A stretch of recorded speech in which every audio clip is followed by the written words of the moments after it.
WhatsApp guys, कैसे हो आप सब। So I hope you all are fine. तो हम लोग परसेंटेजेस चैप्टर पे थे एंड उसकी हम लेवल ऑफ डिफिकल्टी 1 क्वेश्चंस कर रहे थे एंड अब हम करने जा रहे हैं उसका question number 16। So let's read. A land owner increase the length and breadth of a rectangular plot by 10% and 20% respectively. Find the percentage change in the cost of the plot assuming land prices are uniform throughout his plot. ठीक है, तो उन्होंने क्या बोला है question में, जो land owner था उसने अपना रेक्टेंगुलर एक प्लॉट था उसका, उसमें लेंथ उसने 10% से बढ़ा दी एंड ब्रेथ 20% से बढ़ा दी। तो अब क्वेश्चन में पूछा है find the percentage change in the cost of the plot. कितना परसेंटेज चेंज आया उस प्लॉट की कॉस्ट में, assuming the land prices are uniform throughout his plot. ठीक है, तो देखो एरिया ऑफ रेक्टेंगल हमको पता है क्या होता है, लेंथ इंटू ब्रेथ। तो हम लेंथ को मान लेते हैं एल, लेट लेंथ भी एल एंड ब्रेथ बी। ठीक है, लेंथ को हमने एल से डिनोट कर दिया एंड ब्रेथ को बी से डिनोट कर दिया। तो एरिया कितना था, area of rectangle equals length into breadth, तो l into b that is l b. ठीक है, तो पहले एरिया था एल बी एंड अब कितना हो गया, अब लेंथ बढ़ गई 10% से। तो न्यू लेंथ कितनी हो गई, आपकी न्यू लेंथ हो गई एल प्लस 10% से बढ़ गई ना 10% ऑफ एल। ठीक है, इसे कैलकुलेट करो, आपका आंसर आ जाएगा 1.1 एल। ठीक है, अब न्यू ब्रेथ कितनी हो गई, ब्रेथ कितने से बढ़ी है, न्यू ब्रेथ इक्वल्स ब्रेथ बढ़ी है 20% से, तो बी प्लस 20% ऑफ बी। ठीक है, इसे सॉल्व करो तो आपका आंसर आ जाएगा 1.2 बी। ठीक है, तो अब नया एरिया क्या हुआ, new area is equal to length into breadth, length कितनी है 1.1 L multiplied by breadth 1.2 B. इसे सॉल्व करोगे तो आंसर आएगा 1.32 एल बी। ठीक है, तो पहले एरिया था एल बी और अब कितना हो गया 1.32 एल बी। तो डिफरेंस कितना आया, तो देखो अब इन्होंने परसेंटेज चेंज पूछा कॉस्ट पे, ये तो हमने एरिया निकाला। तो कॉस्ट जब दोनों की सेम है तो हमें एरिया का ही डिफरेंस निकाल लेते हैं, बात इक्वल आएगी। फॉर एग्जाम्पल अगर कॉस्ट मैं मान लेता हूँ इसकी भी 1 रुपीज़ की थी एंड इसकी भी 1 रुपीज़ की होगी, तो सेम ही आएगा, चाहे इसे मल्टीप्लाई बाय 10 कर दो या फिर मल्टीप्लाई बाय 100 कर दो, दोनों को आंसर सेम ही आएगा। तो हम एरिया का डिफरेंस निकालें या फिर कॉस्ट का डिफरेंस निकालें, वो बात एक ही है। ठीक है, सो एरिया में डिफरेंस कितना है, डिफरेंस है 1.32 L B minus 1 L B का, है ना। तो अब पूछा है परसेंटेज चेंज कितना है, तो ये तो देखो ये तो नॉर्मल चेंज है। परसेंटेज चेंज बनाने के लिए हम डिवाइड बाय क्या करते हैं, जिससे हमें कंपेयर करना होता है। So the percentage change in the cost of the plot, किसमें चेंज, जो कि पुरानी कॉस्ट है उसमें कितना चेंज आया है, तो डिवाइड बाय पुरानी कॉस्ट कितनी एल बी इंटू 100। तो इससे आ जाएगा हमारा परसेंटेज चेंज। इसे सॉल्व करो, 0.32 l b divided by l b into 100। L b से l b cancel, 0.32 into 100 that is 32%। ठीक है, अब ऑप्शन में देखते हैं, कोई ऑप्शन नहीं 32% वाला, so option number D, none of this is the answer. Now question number 17. The height of a triangle is increased by 40%. What can be the maximum percentage increase in the length of the base so that the increase in the area is restricted to a maximum of 60%? तो देखो question थोड़ा बहुत similar है 16 से, but difference क्या है, 16 वाले में हमें परसेंटेज चेंज निकालना था और इसमें क्या है, परसेंटेज चेंज हमें ऑलरेडी गिवन है, लेकिन अब उसमें ब्रेथ में कितना परसेंटेज चेंज आया वो बताना है। ऑल राइट, तो देखो हमें पता है एरिया ऑफ ट्राइंगल होता है, area of triangle is half into base into height, right, ये होता है। तो स्टार्टिंग में हम मान लेते हैं बेस बी था एंड हाइट एच थी, तो एरिया कितना हुआ, half into base into height, so B H by 2, ये हो गया हमारा एरिया। इसे डेसिमल में लिख लेते हैं 0.5 बी एच। ठीक है, अब क्या हुआ, the height of a triangle is increase by 40%। नई हाइट कितनी हुई, न्यू हाइट, है ना। तो न्यू हाइट कितनी हुई, 40% से बढ़ गई, तो h प्लस 40% ऑफ h। ठीक है, इसे सॉल्व करो तो आंसर आएगा 1.4 h। तो हाइट तो बता दी कितने परसेंट से बढ़ी, लेकिन बेस नहीं बताया, वही तो फाइंड करना है। तो बेस कितना होगा, बेस को हम मान लेते हैं x। ठीक है, तो नया एरिया कितना हुआ, new area is equal to half into base into height, so half into X into 1.4h, ठीक है। तो ये आपका आ जाएगा 0.7 h इंटू एक्स, ठीक है। सो पुराना एरिया था 0.5 BH एंड नया एरिया है 0.7 HX, ठीक है। तो डिफरेंस कितना आया? डिफरेंस आया 0.7 HX माइनस 0.5 BH, ये डिफरेंस आया, इतने से इंक्रीज हुआ एरिया। तो अब परसेंटेज चेंज कितना है? परसेंटेज इंक्रीज, तो डिवाइडेड बाय पुराना कितना था 0.5 BH इंटू 100, ये हमारा परसेंटेज चेंज। एंड ये हमें दे रखा है 60% के बराबर, ठीक है। तो ये हमारा है 60%। ऑलराइट, इसे सॉल्व कर लेते हैं। हमने यहाँ पर h कॉमन ले लिया, तो 0.7x minus 0.5b divided by 0.5 BH into 100 equals 60।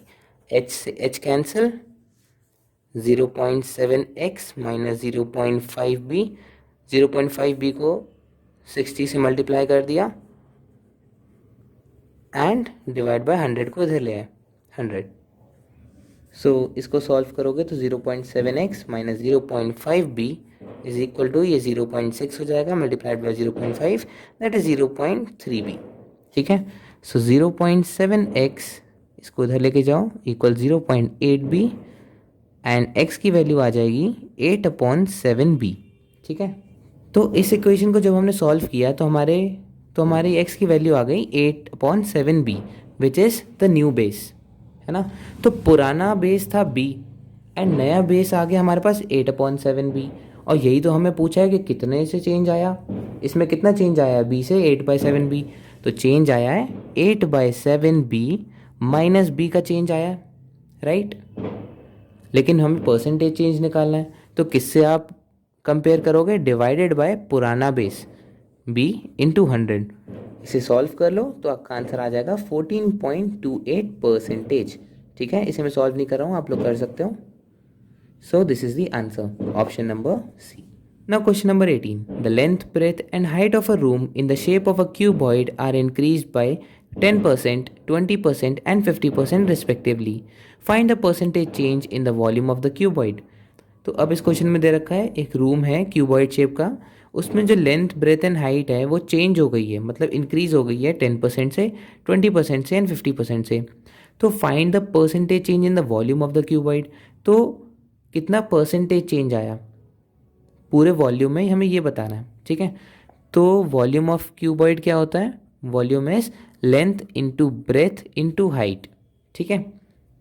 अब हम पहले वाली लेंथ को L मान लेते हैं, पहले वाली ब्रेथ को B एंड पहले वाली हाइट को H, ठीक है। तो हमारा वॉल्यूम था L into B into H, that is LBH, हम इसे मान लेते हैं। तो फिर क्या हुआ? लेंथ बढ़ गई 10% से, तो न्यू लेंथ कितनी हो गई? न्यू लेंथ ये हो गई L प्लस 10% ऑफ L, है ना, which gives you 1.1 L। New breadth कितनी हो गई?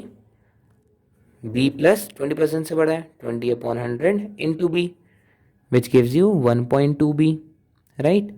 नई हाइट कितनी हो गई? New height is equal to H plus कितने परसेंट से बड़ा है? 50%, 50% ऑफ H से हो गया 1.5H, राइट। सो आपकी नई लेंथ आ गई 1.1 L, नई ब्रेथ आ गई 1.2B एंड नई हाइट आ गई 1.5H। तो अब क्या हुआ? न्यू वॉल्यूम कितना हुआ? न्यू वॉल्यूम हुआ 1.1 L into 1.2B into 1.5H, ठीक है। इसे सॉल्व करोगे तो आपका आंसर आएगा 1.98 LBH, ठीक है। तो अब देखो पहले वॉल्यूम कितना था? LBH, अब कितना हो गया? 1.98 LBH। तो डिफरेंस कितना आया हमें वही तो निकालना है, percentage change in the volume. तो पहले चेंज निकालो, change is 1.98 LBH minus 1 LBH, है ना। LBH को 1 LBH भी लिख सकते हैं, डिवाइडेड बाय परसेंटेज चेंज किससे? In the volume of the cuboid, जो पहले वॉल्यूम था उससे कितना चेंज आया है, तो divided by LBH into 100, right. तो ऊपर का कितना आ गया? 0.98 LBH divided by LBH into 100। So LBH से LBH cancel, 0.98 multiplied by 100, that is 98% is your answer. Option number D. Now question number 19. Sharad spends 20% of his monthly income on his household expenditure, 30% of the rest on food, 10% of the rest on clothes, and saves the rest. On account, he comes to know that he has finally saved 10,080 rupees. Find the monthly income. तो देखो ये दिखने में तो बहुत आसान लग रहा है कि 20% यहाँ खर्च कर दिया, 30% यहाँ खर्च कर दिया, 10% यहाँ खर्च कर दिया, तो एक्सपेंडिचर कितना हुआ 20 + 30 + 10 दैट इज 60% का हमारा एक्सपेंडिचर जी हो गया। तो बचा कितना, हमने सेव कितना किया 100 - 60, 40% की हमने सेविंग कर ली। तो 40% ऑफ टोटल इनकम को हम एक्स मान लेते हैं। ये कितना हो गया 10,080। अब इसे सॉल्व कर लो, एक्स की वैल्यू आ जाएगी। बट ये रॉन्ग है, पता है क्यों? अगर यहाँ पर रेस्ट नहीं लिखा होता ना तो ये ऐसे ही सॉल्व होता, लेकिन यहाँ पर लिखा है 20% of his monthly income on his house hold expenditure and 30% of the rest. Of the rest का मतलब होता है जो 20% उसने खर्च कर लिए, फिर जो बैलेंस बचा उसका 30%, एंड वो भी खर्च करने के बाद जो बैलेंस बचा उसका 10%। ठीक है, तो जो खर्च कर रहे हो जो बचा बैलेंस उस पे परसेंटेज लग रही है। तो अब इसे कैसे निकालें? या पहले 20% निकालें, फिर जो आंसर है उसका 30% निकालें, फिर जो आंसर है उसका 10% निकालें। ऐसे करेंगे तो बहुत देर लग जाएगी। तो इसका एक सिंपल फॉर्मूला याद रख लो। हम पहले मंथली इनकम को ले लेते हैं एक्स, ठीक है। अभी जितने परसेंटेज से भी डिक्रीज़ हो रहा है उसको 100% से माइनस कर देंगे एंड यहाँ पर मल्टीप्लाई कर देंगे। फॉर एग्जांपल देखो, मंथली इनकम को मैंने मान लिया एक्स, ठीक है। अब मल्टीप्लाइड बाय कितने से चेंज हुआ, 20% एक्सपेंडिचर करा मतलब कम हुआ, तो 100 - 20 दैट इज 80%, ठीक है। मल्टीप्लाइड बाय फिर कितना खर्च किया उसने, बैलेंस से 30%, तो 100 - 30 दैट इज 70%, राइट।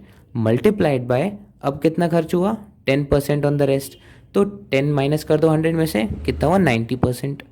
एंड ये जो सॉल्यूशन आएगा वो हमें देगा जो बची हुई इनकम है, that is saving, that is 10,080 rupees, ठीक है। अब मान लो यहाँ पर इंक्रीज हो रही होती अमाउंट, मान लो इंक्रीमेंट हुआ होता 20% से, तो हम क्या करते 100 में से प्लस कर देते, 120% बन जाता, तो ऐसे ही होता।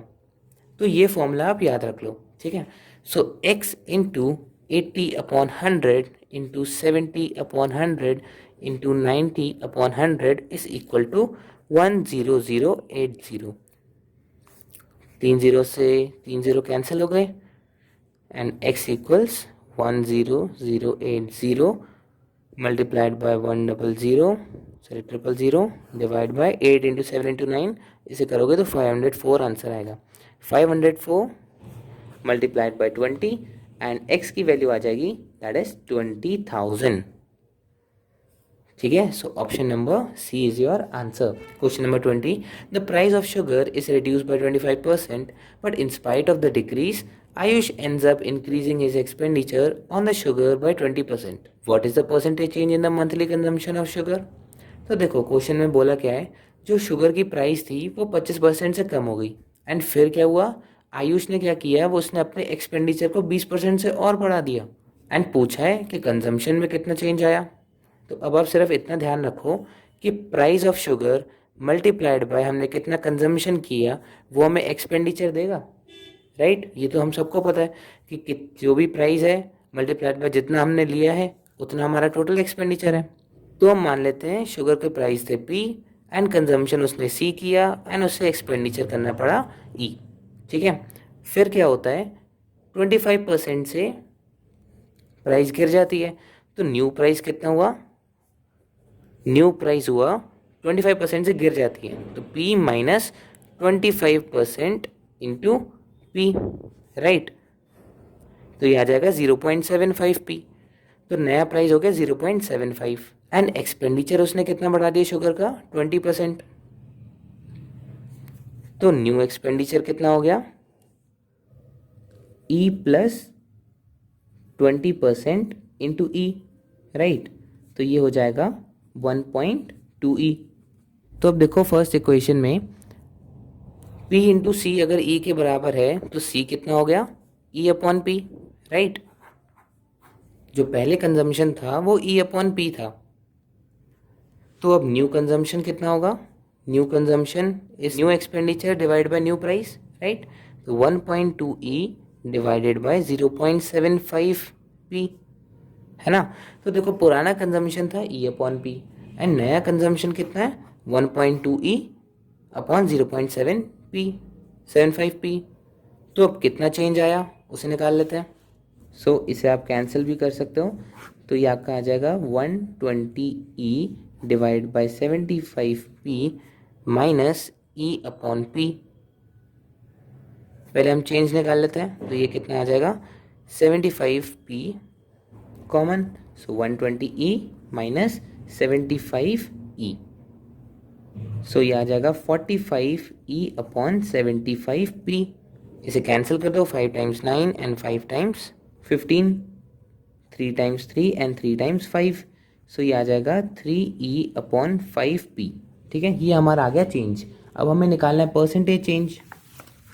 परसेंटेज चेंज कितना होगा 3 अपॉन 5p, ये चेंज हो गया, डिवाइडेड बाय पुराना कितना था e अपॉन p, है ना, divided by e upon p into 100, हमें ये निकालना है। तो ये e अपॉन पी से e अपॉन पी तो कैंसिल हो गया, 5 नीचे आ जाएगा, 3 upon 5 multiplied by 100, so 5 times 20 and 20 into 3 is 60% is your answer. And 60% क्योंकि पॉजिटिव में है तो ये डिपेक्ट करता है कि इंक्रीज हुआ कंजम्पशन 60% से। ठीक है, so option number A is your answer plus 60। So I hope आपको समझ में आया होगा। कोई भी दिक्कत हो तो उसे कमेंट सेक्शन में पूछ लेना। एंड अगर वीडियो अच्छी लगी so don't forget to like share and subscribe to our channel. And thank you so much for watching.